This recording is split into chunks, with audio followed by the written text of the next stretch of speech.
Le Conseil supérieur de la magistrature a entamé une mission d'itinérance judiciaire à travers la République démocratique du Congo. Lancée depuis la province du Lualaba, cette tournée nationale vise à évaluer le fonctionnement des juridictions, à améliorer les conditions de travail des magistrats et à renforcer le respect de l'éthique et de la déontologie au sein de l'appareil judiciaire.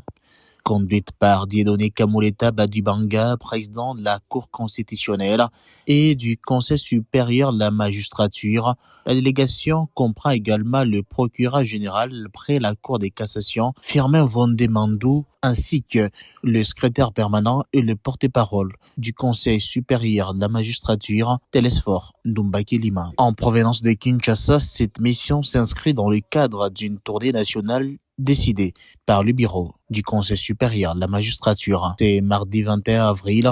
La journée a été marquée par plusieurs activités institutionnelles, notamment une visite des courtoisies aux autorités provinciales, dont la gouverneure des provinces ou le président de l'Assemblée provinciale du Lualaba. Nous arrivons dans une province, nous puissions passer pour des civilités à l'autorité provinciale et lui informer que nous sommes en mission officielle, comme vous venez de le dire, du Conseil supérieur de la magistrature, et nous lui avons dit que, et nous annonçons aussi à tout le monde que le bureau du CCM a pris la décision de faire l'itinérance sur toute l'étendue de la République pour voir dans quelles conditions les magistrats travaillent et pour passer le message de l'éthique, de la déontologie et de la nécessité de maintenir l'état de droit.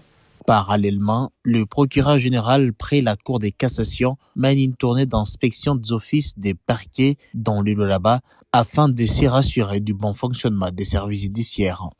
Il s'agit principalement de voir comment ça évolue avec l'administration de la justice au niveau des offices des parquets.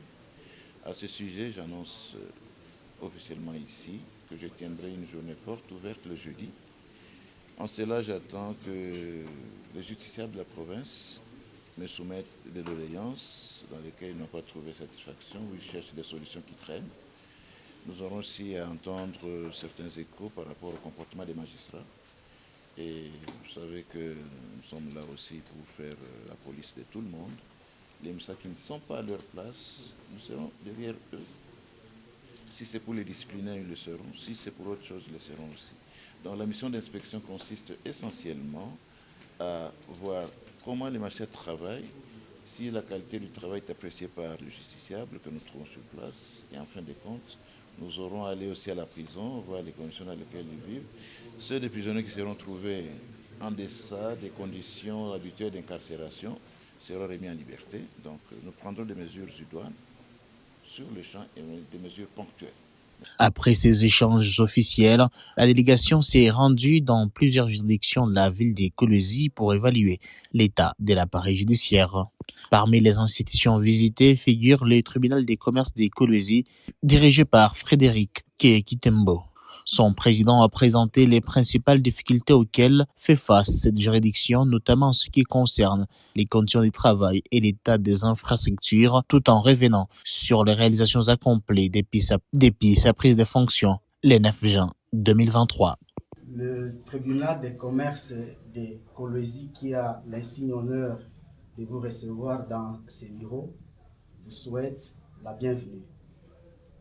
Ce tribunal a été installé le 9 juin 2014.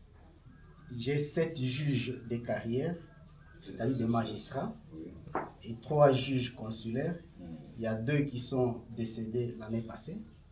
Le confort que vous trouvez ici, que ce soit dehors ou à l'intérieur, c'est notre œuvre.